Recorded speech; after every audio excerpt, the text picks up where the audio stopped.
తోచక నవ్వుతున్నావా? నవ్వు. ఆ నవ్వు నీకింకా కొన్ని రోజులు మాత్రమే ఉంటుంది. అందమైన పెళ్ళాన్ని పక్కలో పెట్టుకుని కూడా ముట్టుకోవడానికి వీల్లేక గడ్డాలు పెంచుకుని పిచ్చివాడ్లా పార్టీ వెంట నువ్వు తిరుగుతుంటే నా చిటికిన వేలంత లేదు నీ చిన్న మెదడు. ఎన్ని ఆలోచనలు చేశావే. ఏ నన్ను ఏమి అంటావా? పెళ్ళానివి కదే.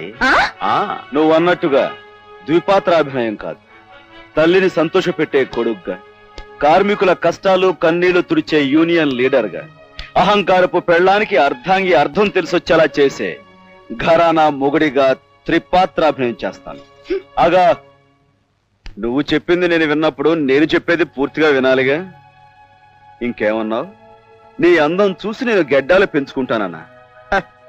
ఈ గడపలోనే కాదు, నువ్వు పూర్తిగా చీర ఊడదీసుకుని నా ఎదురుగా నుంచున్నా చిరునవ్వుతో నిగ్రహించుకోగల కెపాసిటీ ఉన్నవాడిని. నన్ను ఉమాదేవి మొగుడు అంటారు, లేక నిన్ను లీడర్ రాజు పెళ్ళం అంటారో తెలుస్తుంది.